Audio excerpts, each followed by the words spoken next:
Hello everyone. हम इस chapter 1 में स्टार्ट करने वाले हैं सॉलिडिटी और रिमिक्स के बारे में कि कैसे हमें रिमिक्स इंटीग्रेटेड डेवलपमेंट इन्वायरमेंट का यूज़ करना है सॉलिडिटी प्रोग्रामिंग के लिए।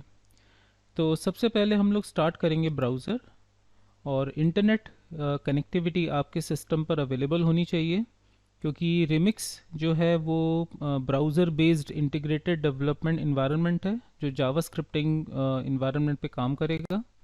सो इंटरनेट की ज़रूरत रहेगी हमें। ब्राउज़र पे हम लोग जाके सिलेक्ट करेंगे रिमिक्स, और रिमिक्स में आपको जाना है रिमिक्स हाइफन इथीरियम आईडीई की तरफ। ऊपर एक ऑप्शन था रिमिक्स बिल्ड बेटर वेबसाइट्स, सो ये इसका ऑफिशियल साइट का लिंक है। हमें जाना है इसके इथीरियम इंटीग्रेटेड डेवलपमेंट एनवायरनमेंट की तरफ।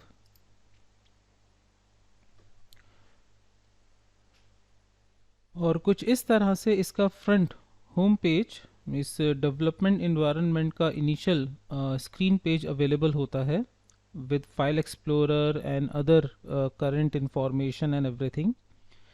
क्योंकि ये ब्राउज़र बेस्ड है, तो आप कंट्रोल प्लस प्लस के थ्रू इसका साइज़ अपनी रिक्वायरमेंट के अकॉर्डिंग इंक्रीज़ कर सकते हैं। तो मैं थोड़ा इंक्रीज़ कर रहा हूँ ताकि आपके लिए व्यू करना आसान हो जाए। सबसे इम्पॉर्टेंट फोकस हमारा आज के दिन इसके वर्क स्पेस और लेफ्ट हैंड साइड पर अवेलेबल इन ऑप्शंस पे रहेगा। इस इंटीग्रेटेड डेवलपमेंट इन्वायरमेंट को यूज़ करने के लिए सबसे पहले हम लोग जाएंगे एक वर्क स्पेस की तरफ।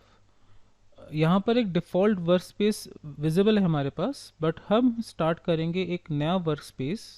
इसके लिए हम लोग इस प्लस सिंबल पे क्लिक करेंगे और एक पॉपअप विंडो हमारे पास पॉपअप होके आ जाएगी। और इस पॉपअप विंडो पर दो इन्फॉर्मेशन हमसे पूछी जा रही हैं। चूज़ अ टेम्पलेट, जो अभी हम बेसिक रखेंगे, और सेकेंड है वर्क स्पेस नेम। इसका हम यहाँ पे मेंशन कर देंगे नाम चैप्टर 1। चैप्टर 1 का हमने यहाँ पे जो वर्क स्पेस नेम रखा है दैट इज चैप्टर 1, और ओके बटन पर हम क्लिक कर देंगे।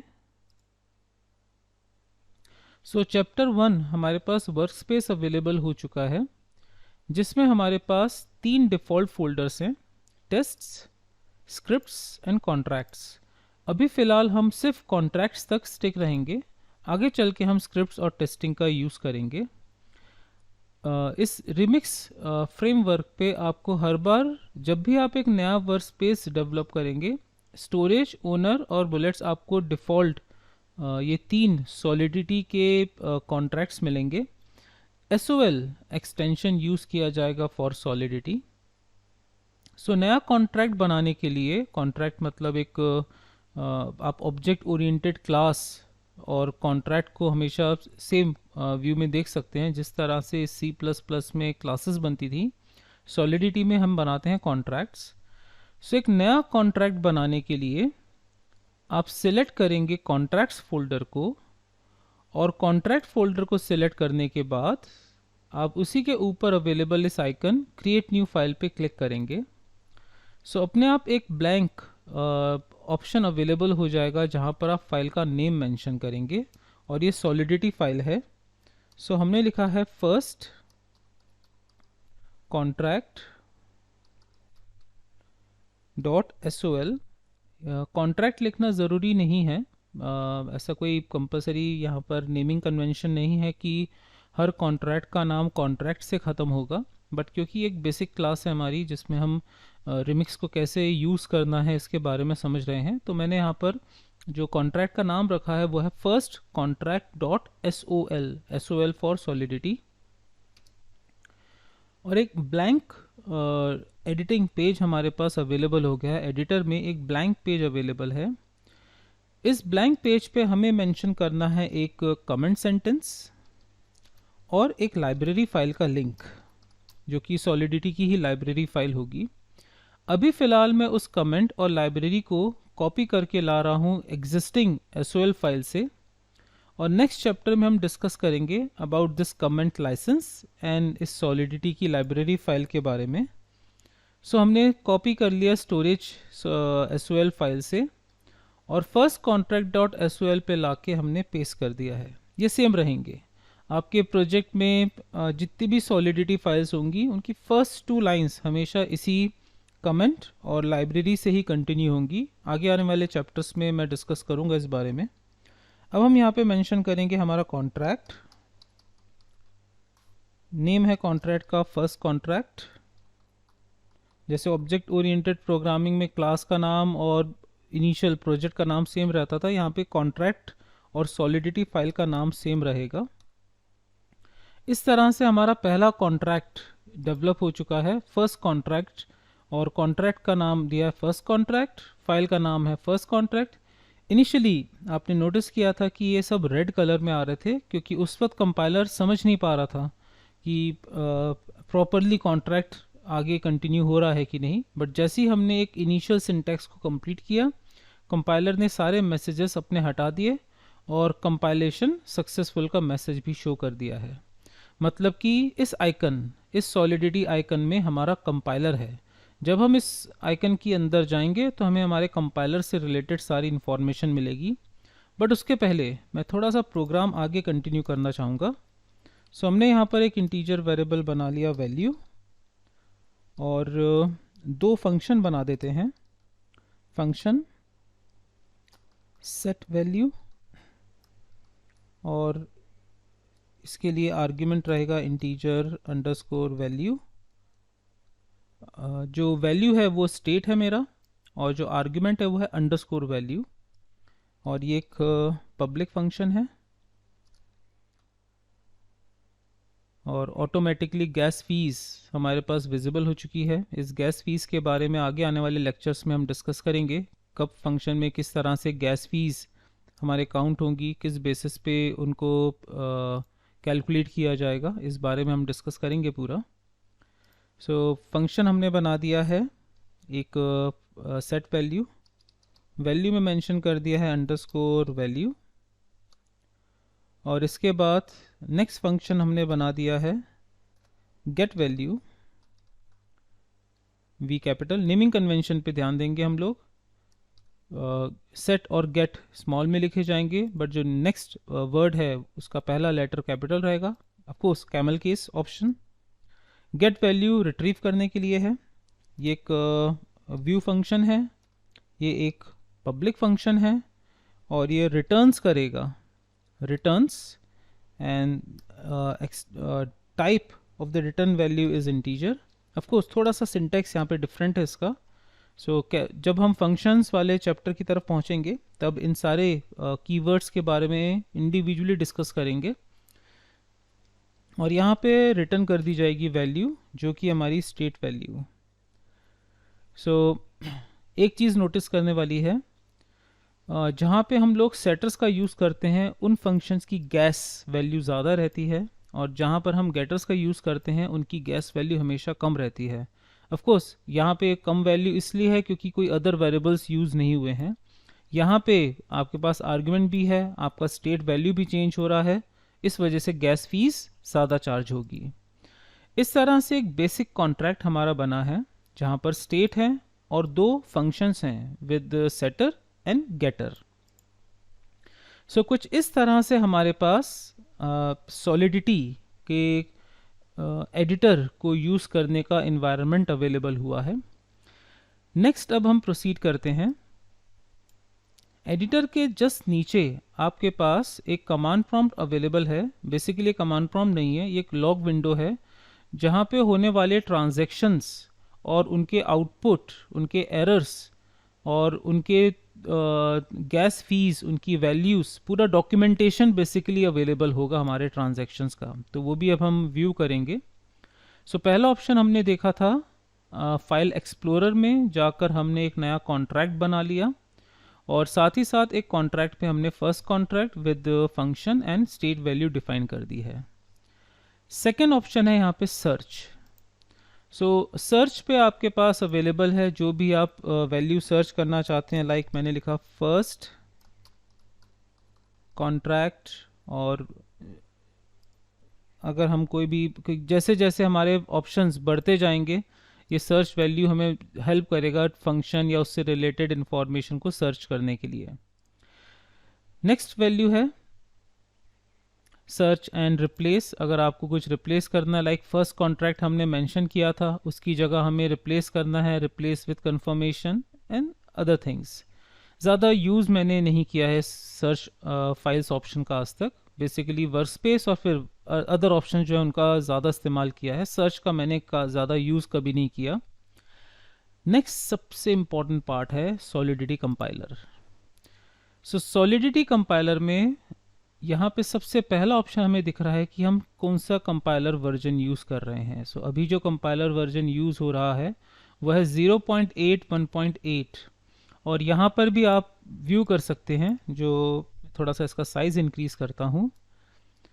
जो सॉलिडिटी का हम लोग वर्जन यूज़ कर रहे हैं वो है ग्रेटर देन, मतलब जो वर्जन है वो यूज़ हो रहा है जो 0.8.2 से बड़ा है बट छोटा है 0.9.0 से। और जो अभी कंपाइलर वर्जन हम यूज़ कर रहे हैं वो है 0.8.18 वाला, तो जो इसके अंडर ही आ रहा है। सो नेक्स्ट चैप्टर में हम डिस्कस करेंगे इस बारे में कि कैसे कंपाइलर्स का डिसीजन लेना है। बट रिमिक्स में इतना इशू नहीं आता है क्योंकि वो ऑटोमेटिकली करंट वर्जन को ही अडॉप्ट कर लेता है। बट जब हम VS कोड पे काम करते हैं जो कि हमारे लोकल मशीन पे ही हमें सारी चीज़ें कॉन्फ़िगर करनी पड़ती हैं, तब ज़रूर इस पे ध्यान देना पड़ेगा। नेक्स्ट हमारे पास अवेलेबल है ऑटो कंपाइलर। बाय डिफ़ॉल्ट ये चेक्ड नहीं था, मैंने प्रीवियस एग्जांपल में चेक किया था, इस वजह से चेक्ड है।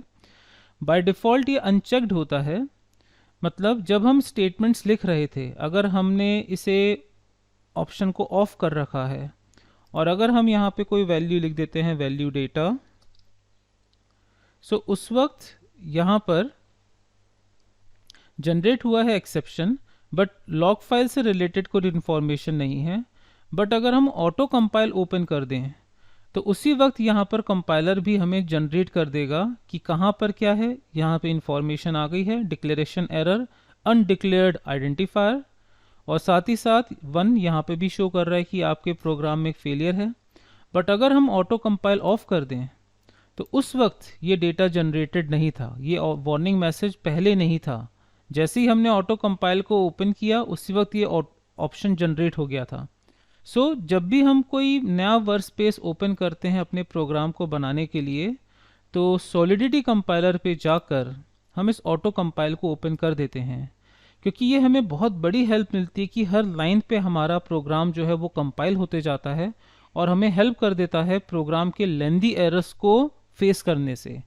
बहुत लंबी लाइंस लिखने के, बहुत लेंदी कोड मेंशंस करने के बाद कंपाइल करना एक पेनफुल जॉब हो जाता है। लेकिन अगर हमें हर लाइन पे कंपाइलर ये सजेस्ट करता रहे कि आपके प्रोग्राम में कोई सिंटैक्स या सिमेंटिक्स से रिलेटेड एरर आया है और उसी वक्त हमें पता चल जाए, तो हमारे लिए काफ़ी, एज अ डेवलपर हमें काफ़ी सपोर्ट मिल जाता है एरर को दूर करने के लिए, डिबग करने के लिए। So under solidity compiler option हमारे पास रहा कंपाइलर वर्जन का सिलेक्शन, ऑटो कंपाइलेशन ऑप्शन को एक्टिवेट या डिक्टेट करने के लिए अगर आप वार्निंग्स को हाइड करना चाहते हैं या शो करना चाहते हैं, इसका ऑप्शन है। बट ऑफ कोर्स हम लोग हाइड नहीं करना चाहते हैं वार्निंग्स, ताकि हमारे पास सारी इंफॉर्मेशन अवेलेबल रहे। देन कंपाइल करने के लिए अगर आप मैनुअली कंपाइल करना चाहते हैं प्रोग्राम, सो यहाँ पे कंपाइल ऑप्शन भी अवेलेबल है। Compile and run script, but हम इस रन स्क्रिप्ट का यूज़ नहीं करेंगे क्योंकि हम आपके इथेरियम पे मैनुअली अपने प्रोजेक्ट को डिप्लॉय करके टेस्ट करना चाहेंगे, इसलिए मैं इसका यूज़ नहीं करूँगा।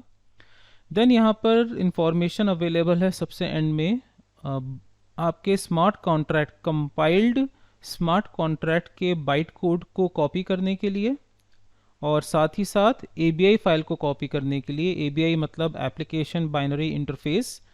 सो अगर हम इसको कॉपी करें और मैं इसे नोट पैड पे पेस्ट करके शो करूं कि क्या हमें मिलता है, सो कुछ इस तरह से इसका ABI फाइल है। ये जेसन फॉर्मेट है जो कि हमें इनपुट्स, आपके डेटा टाइप्स, आपके फंक्शंस का एक जेसन फॉर्मेट शो करता है as a application binary interface.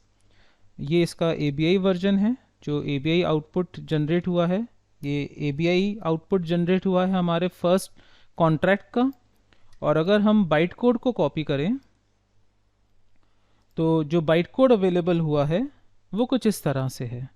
So of course byte code हमारे लिए रीडेबल नहीं है, वो सिस्टम के लिए रीडेबल है, बट जो ABI वर्जन है, एप्लीकेशन बाइनरी इंटरफेस, वो एक जेसन फॉर्मेट में है और हमारे लिए इजीली रीडेबल है, जहाँ पे फंक्शंस का नाम हम इजीली समझ सकते हैं, फंक्शन क्या है, आउटपुट जनरेट फॉर्मेट क्या है, डेटा टाइप क्या है, अदर थिंग्स, और आपका इनिशियल कौन सा इनपुट वेरिएबल यूज़ हो रहा है. सो यहाँ पे फंक्शंस को ABI ज़्यादा फोकस कर रहा है, सारे फंक्शंस यहाँ पे लिस्टेड है हमारे पास. तो कुछ इस तरह से ये दो फाइल्स मिलती हैं, ABI फाइल्स और byte code file under compilation section. अब नेक्स्ट चलते हैं हम इसके इथीरियम वर्चुअल मशीन की तरफ. सो नेक्स्ट ऑप्शन हमारे पास आता है इथीरियम वर्चुअल मशीन का, जो कि हमारे प्रोग्राम को डिप्लॉय और ट्रांजैक्शन को रन करने में हमारी मदद करेगा. इसमें हम लोग यूज़ करेंगे environment, account, gas limit, value and deployment का. और डिप्लॉयमेंट के बाद फंक्शंस को कैसे रिमिक्स शो कर रहा है इसके बारे में भी डिस्कस करेंगे. सो सबसे पहले इन्वायरमेंट जो यूज़ हो रहा है वो है वर्चुअल मशीन, और ये है रिमिक्स वर्चुअल मशीन, जो कि इथीरियम वर्चुअल मशीन का ही क्लोन है. इसके अलावा आपको इंजेक्टेड प्रोवाइडर और साथ ही साथ एक्सटर्नल HTTP प्रोवाइडर भी अवेलेबल मिलेगा, जिससे हम डिस्कस करेंगे जब हम मेटामास्क और Web3 के साथ चैप्टर्स को आगे बढ़ाएंगे. सो इनिशियली हम लोग default remix virtual machine, Shanghai, मर्ज, लंदन, अलग अलग वर्जन अवेलेबल हैं, किसी का भी यूज़ कर सकते हैं. लाइक मैंने सिलेक्ट कर लिया मर्ज. नेक्स्ट है, हर वर्चुअल मशीन के साथ सॉफ्टवेयर को टेस्ट करने के लिए आपके कॉन्ट्रैक्ट्स, आपके स्मार्ट कॉन्ट्रैक्ट्स की टेस्टिंग के लिए कई अकाउंट्स का सपोर्ट अवेलेबल है, और हर अकाउंट 100 इथीरियम के साथ है, जो कि हमारी गैस फीस को यूज़ करेगा. Then by default maximum limit यहाँ पर अवेलेबल है. Value by default V value जो यूज़ की जा रही है, आप यहाँ पे मेंशन कर सकते हैं enter a value and choose the limit. So अभी हम इनको डिफ़ॉल्ट ऑप्शंस पे ही कंटिन्यू करेंगे. और हमारा जो फर्स्ट कॉन्ट्रैक्ट है, अब हम उसे डिप्लॉय करेंगे हमारे रिमिक्स वर्चुअल मशीन मर्ज पे, और जो अकाउंट मैं यूज़ कर रहा हूँ वो है पहला वाला अकाउंट, जिसके साथ 100 इथीरियम अभी फ़िलहाल अवेलेबल है. और डिप्लॉय करना मतलब एक ब्लॉकचेन पर हमारे इस स्मार्ट कॉन्ट्रैक्ट को डिप्लॉय करना. सो अब हम क्लिक करने जा रहे हैं अपना डिप्लॉय बटन, जो कि बेसिकली हमारे कॉन्ट्रैक्ट को ब्लॉकचेन पे डिप्लॉय करेगा. और जो ब्लॉकचेन है वो एक टेस्टिंग ब्लॉकचेन है, जो कि है रिमिक्स वर्चुअल मशीन मर्ज की. सो जैसे ही हम क्लिक करेंगे डिप्लॉय पर, यहाँ पर डॉक्यूमेंटेशन जो कंसोल आउटपुट विंडो है, वहाँ पर सक्सेस मैसेज आ चुका है कि आपका एक ऑन कॉन्ट्रैक्ट जो है वो डिप्लॉय हुआ है.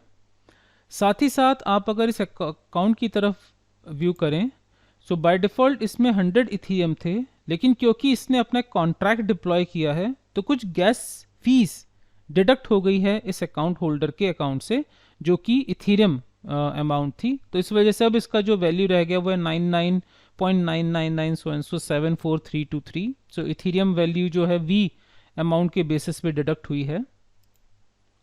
और अगर हम इस डिबग को एक्सप्लोर करें, इस राइट विंडो से देखें, राइट हैंड साइड पे इसको एक्सप्लोर करें, सो यहाँ पर स्टेटस फ्रॉम जिस ट्रांजैक्शन से था, सो 0x583 लास्ट में है DC4, so and so DC4. सो इस अकाउंट से डिप्लॉय हुआ है. 2 द फर्स्ट कॉन्ट्रैक्ट डिप्लॉय किया गया है. गैस फीस डिडक्ट हुई है, इसी वजह से इनिशियल जो 100 इथीरियम्स थे अब वो हटकर 99.99 जा चुका है. ये गैस फीस जो है वो वी वैल्यू पर है, इथीरियम वैल्यू पे नहीं है, वी उसके डोमिनेटर्स पे है. नेक्स्ट है transaction cost, execution cost, input value, and अभी कुछ तक ट्रांजैक्शन हमने एग्जीक्यूट नहीं किया है तो कोई इनपुट वैल्यू नहीं है, कोई डिकोडेड आउटपुट भी जनरेट नहीं हुआ है. इसी को हम ऑप्शन को थोड़ा एक्सप्लोर डाउन करें, स्क्रॉल करें. सो हमारे पास अवेलेबल हुआ है डिप्लॉयड कॉन्ट्रैक्ट.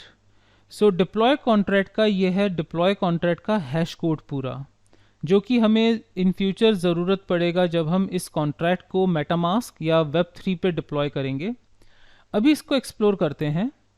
सो जैसे हमने इसको एक्सपेंड किया, सो यहाँ पर आपको डिफरेंट कलर कंट्रास्ट पे आपके फंक्शंस के एग्जीक्यूटर्स ट्रांजैक्शन को एग्जीक्यूट करने के लिए लिंक अवेलेबल हो रहे हैं. सो हमारा पहला फंक्शन था सेट वैल्यू, जो कि ऑरेंज कलर पे डिस्प्ले हो रहा है। जितने भी सेटर्स होंगे, जितने भी ऐसे फंक्शंस होंगे जो कि स्टेट वैल्यू को एडिट कर रहे होंगे, स्टेट वैल्यू पे अपनी इफेक्ट ला रहे होंगे, वो होंगे आपके सेट वैल्यू के साथ, मतलब सेटर्स के साथ ऑरेंज कलर में। और जितने भी ऐसे फंक्शंस होंगे जो व्यू पब्लिक होंगे, व्यू जहाँ पर मेंशन रहेगा व्यू, वो आपको हमेशा ही अवेलेबल मिलेंगे ब्लू कलर में। सो डिफ़ॉल्ट वैल्यू, जो हमारी वैल्यू का जो डिफ़ॉल्ट वैल्यू था मेमोरी में, वो क्या है, इसके लिए जैसे हम क्लिक करेंगे गेट वैल्यू, सो यहाँ पर हमारे पास int 253 जो कि इसका डेटा टाइप है, उसकी वैल्यू है 0। और यहाँ पर आपको हर ट्रांजैक्शन, जब भी हम किसी फंक्शन को क्लिक करेंगे तो ट्रांजैक्शन एग्जीक्यूट होगा, हर ट्रांजैक्शन का आपको डॉक्यूमेंटेशन अवेलेबल होता रहेगा। सो जो आउटपुट जनरेट हुआ है वो है 0। अब हम एक वैल्यू सेट करते हैं, लाइक हमने सेट करी value 50 and click on this function set value. So success. और जैसे ही हम इसको ड्रॉप करेंगे, सो आप व्यू कर सकते हैं यहाँ पे इनपुट जनरेट हुआ था और डिकोडेड आउटपुट है 50। अब हम गेट वैल्यू पे क्लिक करेंगे, इनिशियल आउटपुट था 0, get value, now current output is 50। और इसे ड्रॉप करते हैं, सो यहाँ पर आउटपुट डिकोड हो चुका है 50, और ये डिकोडेड का input version and other things, हर एक के साथ gas fees, gas charges include होते जा रहे हैं। और अगर हम ऊपर जाके देखें तो यहाँ पर उसी के अकॉर्डिंग गैस वैल्यू भी चेंज होती जा रही है, मतलब जो जिस अकाउंट के साथ इस पूरे ट्रांजैक्शन को एग्जीक्यूट किया जा रहा था, अगर आप उसकी ईथर लिमिट देखें तो वो डिडक्ट होती जा रही है, क्योंकि हर ट्रांजैक्शन एक गैस फीस जो है वो अकाउंट होल्डर से डिडक्ट कर लेता है। सो इस तरह से हम लोग कुछ यूज़ करेंगे हमारे रिमिक्स इंटीग्रेटेड डेवलपमेंट इन्वायरमेंट का, जहाँ पर हमारे पास एडिटर, इसका कंपाइलर, इसकी डिप्लॉयमेंट, टेस्टिंग, सारी एक्टिविटीज़ को परफॉर्म करने के लिए एक सिंगल विंडो अवेलेबल मिलेगी। जो वर्चुअल मशीन वो यूज़ होगी वो होगी test machine, Remix virtual machine. और साथ ही साथ इसमें ऑप्शन मिलेगा ही, जिसे हम आगे चल के डिस्कस करेंगे कि कैसे इसे Web3 या मेटामास्क या अदर ब्लॉकचेन पे डिप्लॉय किया जा सकता है।